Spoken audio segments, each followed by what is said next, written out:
Bonjour à toi, j'espère que tu vas bien. Cette semaine, je t'invite à te plonger davantage dans le monde invisible et la médiumnité en abordant le sujet des signes de l'au-delà. As-tu déjà ressenti une présence autour de toi? Ou bien as-tu déjà remarqué des signes étranges dans ta vie quotidienne qui semblent te transmettre un message particulier? Ce genre de hasard qui est tellement gros que ça ne peut pas en être un. Alors, si c'est le cas, sache déjà que tu n'es pas seul. Beaucoup de personnes, si ce n'est pas la totalité des humains, ont déjà vécu ce genre de sensation ou de situation, mais peu osent malheureusement en parler par peur de la moquerie et du rejet. Et sache également que dans le monde invisible, ils ont leur manière à eux de communiquer avec toi. Cette communication subtile est tellement différente que ce que nous faisons nous humains qu'il est souvent difficile, si tu n'es pas aguerri, à recevoir les messages et à les comprendre. J'aime faire ce parallèle avec la découverte d'une langue étrangère inconnue.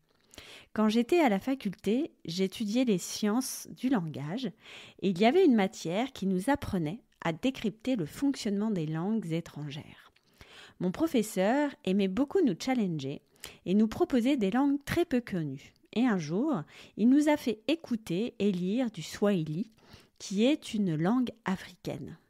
Je me rappelle à ce moment-là être complètement perdue avec cette langue qui ne fonctionne pas du tout comme la nôtre, tant au niveau sonore que au niveau de la structure. En gros, je comprenais rien. Pour communiquer avec l'univers, eh bien c'est la même chose. Au début, il y a cette forme d'ignorance. Je ne sais pas que ça existe. Et puis un jour, on a une prise de conscience, on en prend connaissance.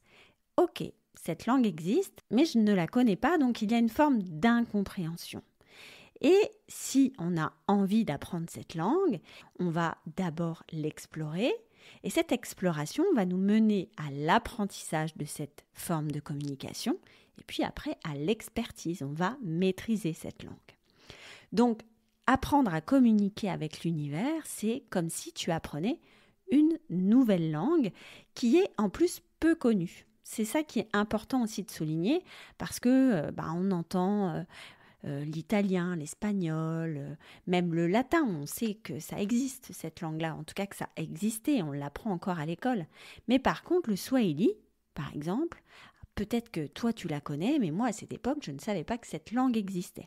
Et communiquer avec les entités invisibles, c'est aussi ça, c'est prendre conscience qu'il y a une forme de communication dans l'au-delà, et plus particulièrement de l'au-delà vers la Terre. En somme, communiquer avec l'univers, ça s'apprend.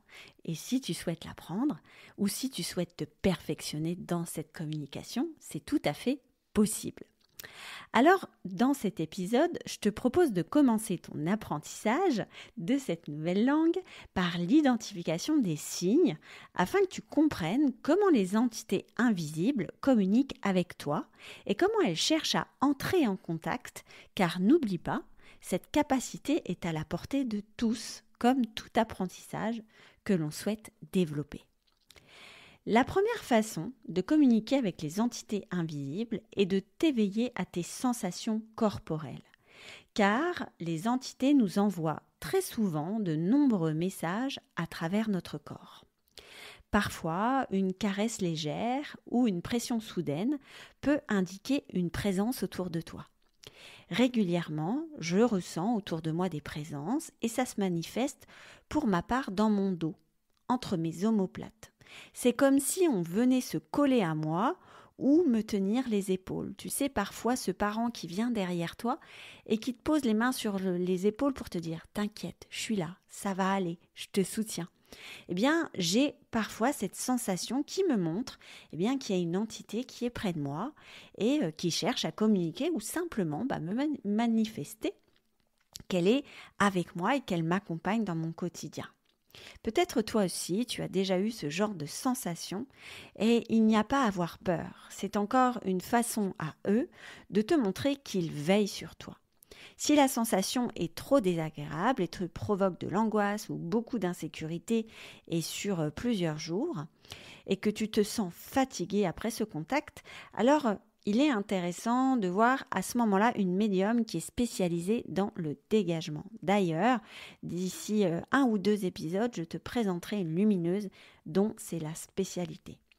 Comme je te l'explique dans l'épisode précédent, il existe des entités qui ne sont pas toujours sympas et qui veulent puiser ton énergie.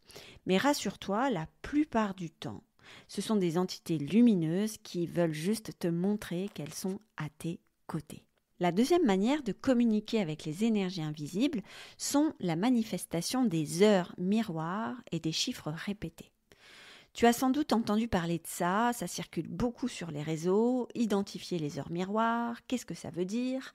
Alors, d'abord, cette communication est avérée si, et seulement si, la présence d'heures miroirs ou de chiffres répétés est là de manière récurrente et inattendue.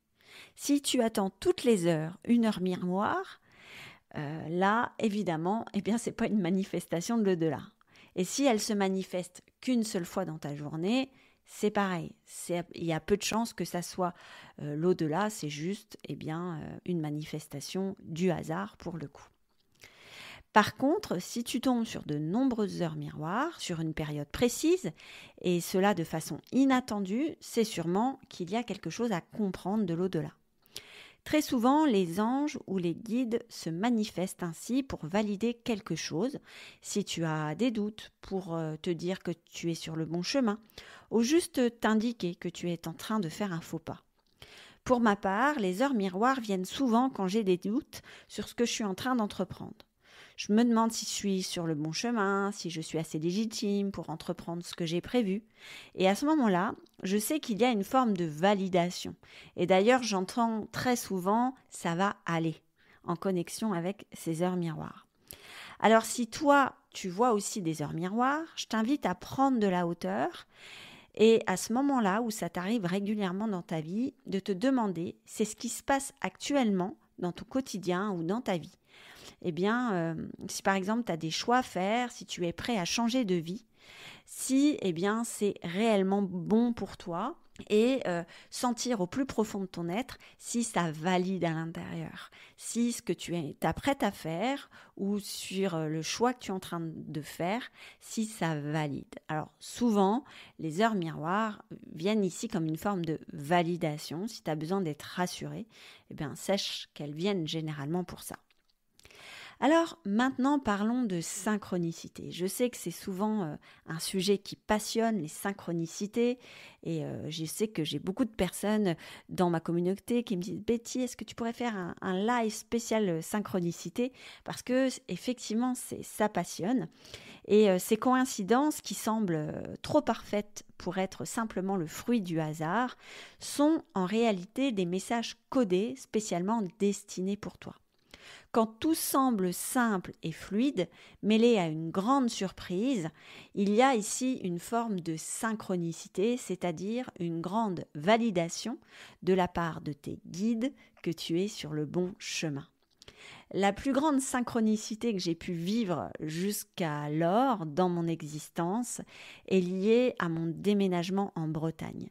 Et si tu souhaites entendre cette énorme synchronicité, je t'invite à retrouver l'épisode 15 de la saison 2 où je parle de mon bilan de l'année 2023 parce que c'est là que s'est passée cette énorme synchronicité dans ma vie. Quoi qu'il en soit, les synchronicités sont aussi des formes de communication de l'univers. Il est toujours intéressant de comprendre ce que cela veut dire parce que souvent, quand on les met tout ensemble, parce qu'elles arrivent encore une fois toujours en général sur une période donnée, comme les heures miroirs, ce qui est intéressant, c'est de faire le lien entre chaque. Quel est le message commun ? Quel est le point commun ? Et c'est vrai que communiquer avec l'univers, eh bien, c'est un apprentissage et comme tout apprentissage, il y a une forme d'enquête, on va chercher à comprendre et donc on va faire travailler aussi ces méninges. Nous, humains qui avons un cerveau, eh bien, il est là pour ça, pour que tu puisses comprendre eh bien, comment ça fonctionne, cette communication-là, et trouver les points communs entre chaque synchronicité pour te faire comprendre que tu es sur le bon chemin, que tu dois aller vers cette direction, etc. Mais encore une fois, c'est à ta portée. Il n'y a pas de dons ou de personnes qui sont spécifiquement liseuses de synchronicité. C'est juste un apprentissage que tu peux acquérir avec le temps et puis en mettant aussi ton cerveau à contribution parce qu'il va t'aider à ça. Les rêves sont aussi un grand canal de communication avec le monde invisible. Je t'invite à porter une attention particulière à tes rêves, surtout ceux qui te réveillent le matin et te laissent perturber ou émerveiller. En tout cas, il y a cette sensation particulière qui perdure dans le temps et ce rêve d'ailleurs, tu peux t'en rappeler plusieurs jours, voire plusieurs semaines. Ces rêves-là sont souvent une source de connexion avec un être invisible et il est venu te voir à ce moment-là pour te laisser un message. À l'âge de 18 ans, j'ai perdu une amie proche dans un accident de voiture et évidemment, je l'ai beaucoup pleuré.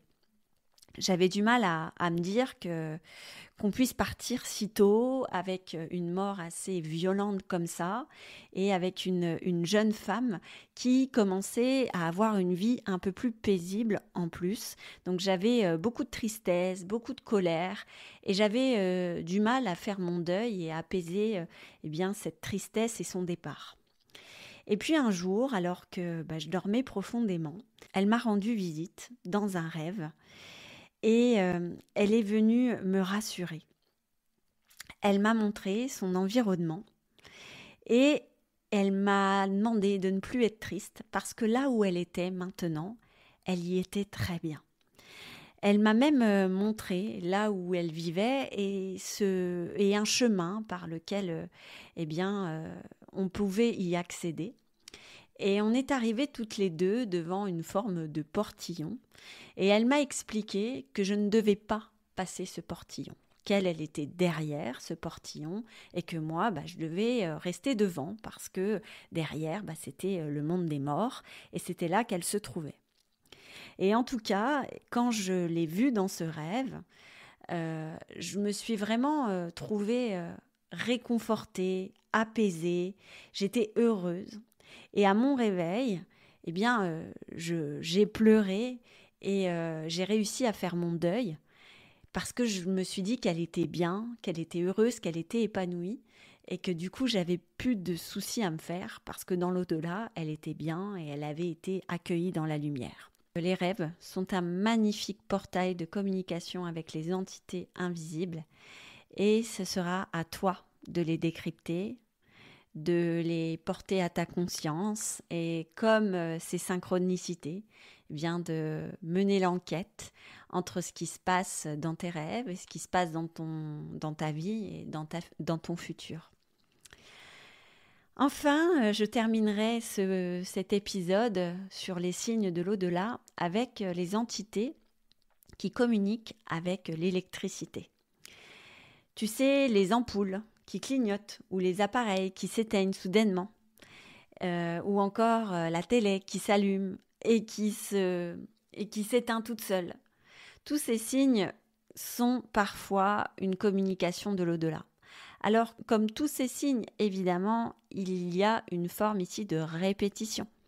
Ce n'est pas parce que ça arrive une fois qu'il y a une entité qui veut te parler.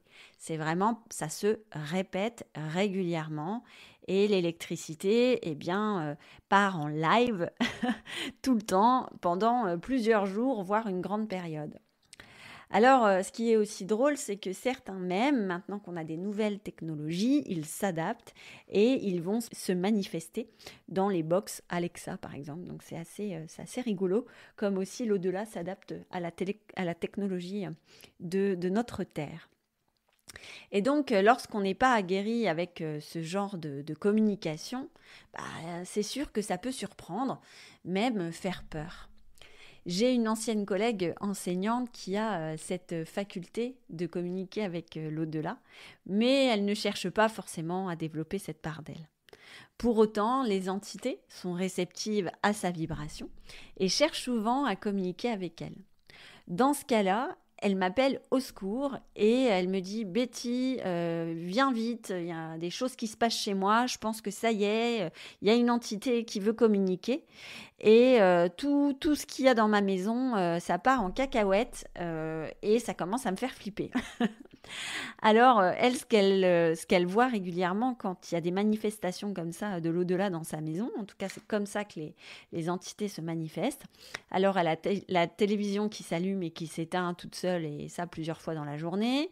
La dernière fois, elle avait son store que vous mettez à l'extérieur sur votre terrasse, qui est donc électrique, qui s'ouvrait et qui se refermait tout seul. Les appareils qui se mettent en route, pareil, sans qu'elle les ait branchés, enfin s'ils sont branchés, mais sans qu'elle les ait activés ou quoi que ce soit. Et puis, la dernière chose assez folle qu'elle ait pu voir, c'est qu'elle m'a dit, la lunette des toilettes se referme toute seule, alors que moi, je ne referme jamais la lunette des toilettes. Donc, elle venait d'aller aux toilettes, elle était persuadée qu'elle avait laissé sa lunette des toilettes ouverte. Elle dit d'ailleurs, je ne la referme jamais. Et donc, il n'y avait personne à la maison. Et quand elle retourne aux toilettes, la lunette est fermée. Et elle dit, c'est pas une lunette qui se referme tout seul, il n'y a pas de souci. Et encore une fois, donc elle l'a réouvert. Donc ça, vous pouvez me dire, oui, Betty, bon, ça peut être aussi, elle l'a mal refermé, ça a claqué. C'est tout à fait légitime que tu penses ça. Mais en fait, encore une fois, ça s'est manifesté plusieurs fois pendant plusieurs jours pour que ça lui pose soupçon. Donc à ce moment-là, elle m'appelle au secours et donc tout mon travail, c'est effectivement de la rassurer parce que même si toi, ça t'arrive dans ta maison, sache que la plupart des entités, encore une fois, ne te veulent pas de mal, mais qu'elles cherchent simplement à te laisser un message. D'ailleurs, à chaque fois que je suis intervenue chez elle, bien ces entités avaient besoin de passer dans l'au-delà et venaient chez elle pour qu'elles leur viennent en aide. Et c'est ce qu'elles faisaient en m'appelant. Parce que, je venais chez elle, j'identifiais, une fois j'ai identifié une entité, donc je l'ai fait passer directement chez elle. Ou alors, comme les entités, il n'y a pas de temporalité ni d'espace, moi je m'y connecte depuis chez moi. Et en travaillant avec elle, je l'ai fait passer dans l'au-delà. Elle m'explique, donc j'utilise à ce moment-là mon pendule et mon tambour chamanique. Et quand elles me disent ce qui se passe, souvent c'est des entités qui sont bloquées dans l'entre-deux-mondes, je les fais passer. Et à chaque fois, elle n'a plus du tout de manifestation les heures qui suivent et les jours qui suivent. Donc c'est toujours assez déconcertant les stratégies que les entités invisibles peuvent employer pour arriver à leur fin. Mais en l'occurrence ici, ça a fonctionné, donc tant mieux. Et elle s'est ouverte à cette communication. Alors c'est pas elle qui les a fait passer, mais simplement en acceptant qu'il y a cette voie de communication possible et en m'appelant, elle est venue en aide. On n'est pas tous obligés de développer nos capacités. Si on n'est pas attiré, si on n'a pas envie de faire ça, c'est complètement OK et légitime. Il y a vraiment pas de problème là-dessus. Mais ce qui est intéressant, c'est de pouvoir se dire que ça existe et qu'il y a des personnes compétentes qui peuvent aider ces énergies invisibles. Alors, peut-être que toi aussi, tu as vécu ce genre de situation, des sensations étranges, des rêves marquants ou encore des désordres électriques autour de toi. Et si aujourd'hui, tu es perturbé avec tout ça, évidemment, je te comprends. Je suis aussi passée par là et au début, je n'en menais pas large quand ça m'arrivait. Mais j'ai appris que ce monde était bien plus grand que ce que mes sens me permettaient de ressentir et de percevoir, et que ce monde avait aussi sa façon de communiquer, et que ça s'apprenait simplement. Alors aujourd'hui, les lumineuses ont appris au travers de luminescence à communiquer avec ce monde invisible. Certaines ont des manifestations plus particulières. Elles vont communiquer uniquement au travers de leurs rêves ou au travers de leur corps. Chacun finalement a son degré de compréhension, à sa propre façon de communiquer, à ses propres ressentis. L'intérêt unique, que ça soit pour toi ou les entités, c'est de vous comprendre pour vous aider mutuellement et de vous accueillir tel que vous êtes. Et c'est ça qui est merveilleux. Alors voilà, l'épisode touche à sa fin. J'espère qu'il t'a plu.